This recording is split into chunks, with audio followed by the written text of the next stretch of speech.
At the start, we see Ever, who is waiting in her house for her friend, Tamra, to come pick her up since they are late for the school trip. Tamra arrives, and Ever quickly hops in her car, and they both start to head towards Evanston Hill High School. On their way there, Tamra advises Ever to be bold and friendly, given her severe attitude problem. Before Ever can reply, Tamra loses control of the car as her attention gets diverted and they slam into a bicycle rider who falls onto the ground. Scared, both girls quickly get out of the car, with the intent of apologizing to the biker who might be injured. As soon as the boy gets up, they notice a familiar face. To their surprise, they find out the boy is their classmate, Randall. They relax and ask him if he is injured or not, to which Randall replies that he is fine. He picks his bicycle up and is about to leave, but in an unlucky turn of events, the bullies of the school arrive and they start making fun of him. To make his day even worse, they spill their drinks on him and leave. Unfortunately, Randall is weak compared to them, therefore he is helpless against them. Randall doesn't fight back, but deep down, he wants to teach his bullies a brutal lesson that they will remember for years to come. Everyone arrives at school, where their teacher, Mr. Lorenzo, is ready to welcome them all. Mr. Lorenzo tells each of the students their seat number, and surprisingly, also collects their mobile phones. He believes that the usage of phones during the trip will be a distraction, and students won't learn or enjoy anything. He switches off the phones and the vehicle departs for their destination. After they leave, Mr. Lorenzo prepares to sleep while informing the students he's not interested in the trip, which annoys them. The students start getting rowdy, resulting in Mr. Lorenzo waking up. This is when the teacher notices that they are traveling in the wrong direction, which means the driver is taking them somewhere else. Alarmed, he shouts at the driver, Wayne, to immediately stop the vehicle. Wayne insists that he is going in the right direction. He gaslights Lorenzo, saying that he was sleeping all this time, so he isn't aware of the right direction. Lorenzo doesn't buy his reasoning, so both of them get into an argument. Suddenly, a creature crashes into the vehicle and its blood spills all over the windshield. The students scream and all of them gather in the back of the bus in fear. Wayne isn't able to see anything and loses control of the bus, causing it to go off course, hurtling into the nearby forest. The children continue screaming, holding onto their seats, until the bus smashes into a tree down the hill. Everyone falls to the ground and suffer minor injuries. Most are fortunate enough to still be alive. Some regain their consciousness and try to comprehend what just happened. In all this chaos, a piece of chilling news can be heard from the radio. An emergency broadcast from the United States Office of Civil Defense states that all citizens should evacuate to the safest places they know and keep stock of all the necessities. There is a dangerous chemical outbreak capable of ending lives. As soon as the students hear this news, they get extremely terrified, and they also notice that fog is spreading around the bus. Since this alert is freaking everyone out, Mr. Lorenzo stands up and asks Wayne to stop the radio while telling the students to remain calm. The students calm down, but starts panicking again when they hear a knock on a door. They never expected this, given they are in a deep, lush, and green yet horrifying forest. What they see terrifies them even more. They spot a man with a bloodied hand and a monstrous-looking face. The students plead to Mr. Lorenzo not to open the door, but despite their requests, he makes a decision that turns out to be deadly for all of them. The teacher opens the door, thinking that the man is just a normal person looking for help. The first thing Lorenzo asks the man is if he has insurance. The man looks up, revealing a violent gaze. Randall and Steven, at this moment, are still sitting in front. The moment they see this man, they immediately rush to the back. Without saying anything, the man enters the bus and attacks Mr. Lorenzo. He bites Lorenzo's face, which injures him and makes him bleed. Chaos erupts, and the students start to get out of the bus from the back door. Even with all the chaos, Ever, Tamra, Randall, Steven, Danny, Hunt, and JC successfully escapes. During this escape attempt, Ever even tries to save her friend, Candace, from the attacker but fails. The man takes Candace deeper into the woods. This traumatizes Ever, to the point she becomes numb in shock. An understandable reaction. After seeing her friend fall into the wrong hands, Tamra gets a hold of Ever and takes her into the woods with the others. They seek safety in an abandoned building that they find nearby. Upon exploring the inside, they realize that this building is an abandoned art museum. They come to a conclusion that what happened earlier was a zombie attack. Danny rejects this and says that he thinks that man is a psychopath or a murderer. However, the others don't agree with Danny, so they ignore his theory. Instead, the group starts looking for objects to block the entrance of the building, given that the dangerous man isn't far away from their location.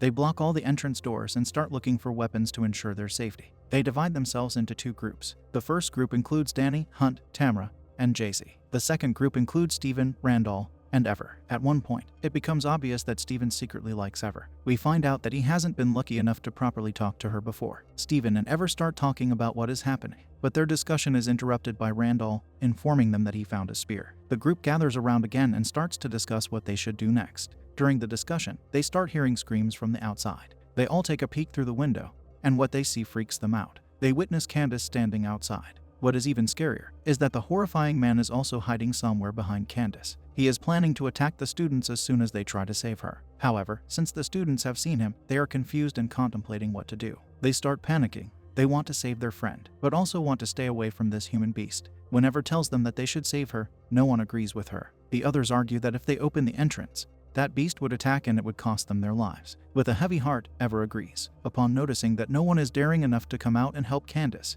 the beast comes out from behind a tree and attacks her. This attack is fueled by frustration and anger, which leaves everyone in a state of shock, thinking that Candace has expired. They start to feel awful, knowing that they could have saved her. Suddenly, out of nowhere, the driver comes running towards the entrance and succeeds in breaking it open, allowing him to get inside. His eyes show that he has been affected by the chemical, and his mouth is completely covered with blood. Wayne is not behaving like himself anymore as he comes running towards the children. Upon seeing this, the students start to run away from him, knowing that if any one of them is caught by Wayne, it will result in their demise. They all run as fast as they could to reach a secret cabin behind the staircase, where they decide to hide. While hiding, all of them are taken aback when one of their schoolmates, Ryan, comes out from the dark. They wonder how he's there. Not mentioned they are concerned that Ryan could be affected by the chemical too. Ryan immediately reassures them that he isn't affected, pointing out that he is able to breathe and talk properly. When Danny asks him how he reached their hiding spot, Ryan explains that when everyone left after the attack, he somehow was able to escape and find the location in question. However, he is worried that the affected ones might have followed him there. As soon as Ryan says this, a group of zombies appear from behind and they attack the students. Randall uses his spear and smacks it onto the wooden wall in an attempt to escape this deadly situation.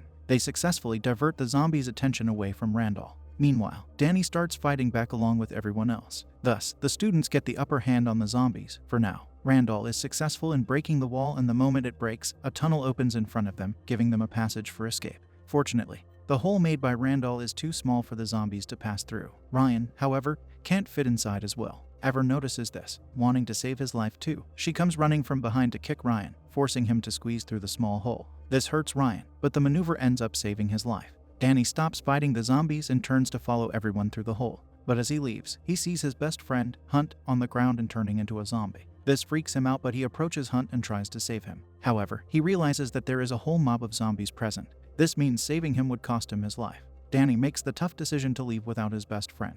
He runs through the tunnel as fast as he could. All of the students block the tunnel's entrance so that zombies can't enter it. Danny is angry with himself. He starts crying, thinking about how he left his best friend behind. He can't help but blame himself for what happened to Hunt back there. Seconds later, Danny takes a look around the room and sees that they are surrounded by mannequins that seem to represent each and every one of them. Other students come to the same realization. Suddenly, Danny starts feeling unwell. This prompts the rest to immediately ask Danny about his condition. Danny shows them his chest, revealing a bite mark from a zombie. Upon seeing this, everyone's eyes open wide in a state of shock. Since Danny is probably the strongest group member, this makes the situation even worse. Danny pretends that he is all right, reassuring everyone that he won't turn into a zombie. However, everyone sees through his pretense, knowing he'll likely turn soon. Suddenly, Wayne, who was roaming around, enters from the front door of the room and attacks them. Randall finds a stick in the corner and uses it to beat Wayne up until he faints. After Wayne is incapacitated, everyone takes a moment to relax. Unfortunately, the brief peace is interrupted by Danny. He begins losing his sanity and starts doing unusual things, making the rest feel uneasy. It's becoming obvious that he is turning into a zombie. Ryan wants to help Danny, but due to past conflicts, Danny doesn't want any help from Ryan. In the past, Danny used to be a fat boy and Ryan used to bully him. Ryan always reminds Danny about his past on several different occasions. Danny is presented with two choices. The first one is to forgive Ryan and let bygones be bygones.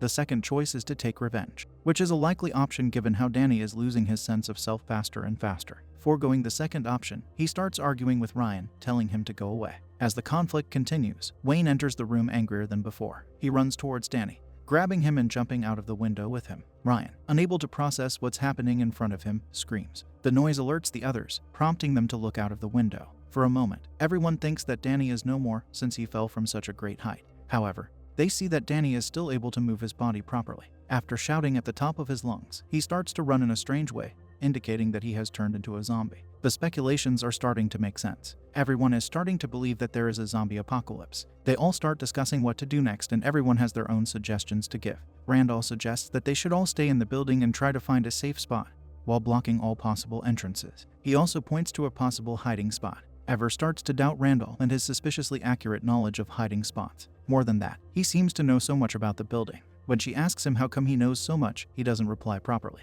This makes her a bit uncomfortable around him. Ever follows her own plan of burning some paint cans and throwing them on a car nearby. The car explodes, which attracts the zombies and they start to move towards it. Since it's nighttime, Ever suggests that she should go to the bus to get a phone and can call for help or inform her mother about the situation, which will be helpful for all of them. Tamra doesn't agree. Instead, she suggests that Ever should stay with Randall since going out will be dangerous. However, Ever has made up her mind. She is determined to go. Upon hearing the conversation, Steven joins in and insists that Ever should not go outside. Ever scoffs at Steven for eavesdropping and trying to stop her. This is when Steven takes it upon himself to go outside with Ever for her safety. She finally relents and they depart for the bus. The two eventually reach the bus and find the bag and where the phones are kept. However, when she tries turning them on, she realizes that all of them have run out of batteries. Ever realizes how stupid her decision was and starts to curse herself, but Steven reassures her that he appreciates her efforts. He commends her for working hard to find a solution. This makes Ever feel better about herself. When she tries to kiss Steven, he backs away and points out how she is all muddy. This makes Ever feel awkward, so she tries to change the topic.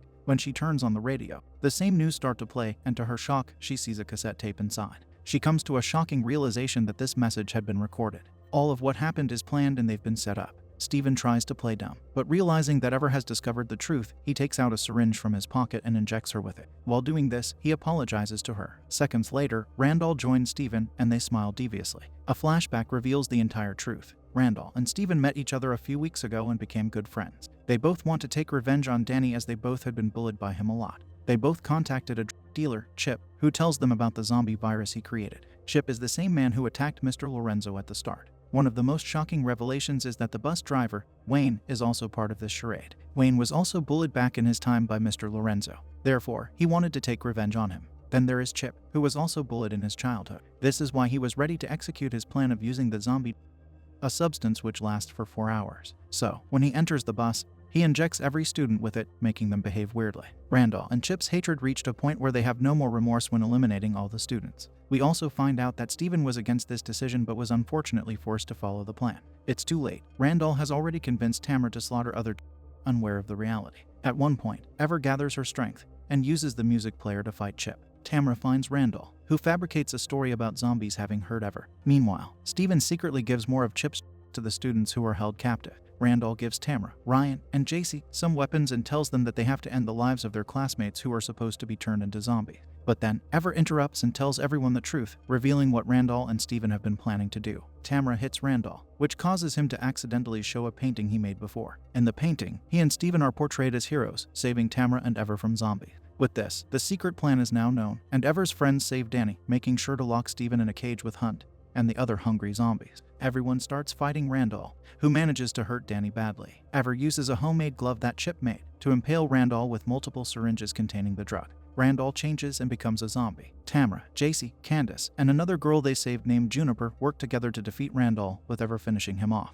Many days later, Wayne, Randall, and Steven are all captured. The bullies and outcasts become friends. We also see Ever and Tamra getting along again. While leaving, they take their frustration out on Chip, hitting him so much that he is put to permanent sleep. After this, everyone gets on the bus to go home. They find out that Mr. Lorenzo is still alive. Weeks pass by. A person from the Parents and Teachers Association named Ms. Operative visits Randall and Steven in jail. She tells them that the Scared Straight program is starting again and asks them to be the leaders. One would have thought that the entire thing had ended for good, but it is yet to be seen what Randall and Steven is capable of doing as leaders of a wicked group.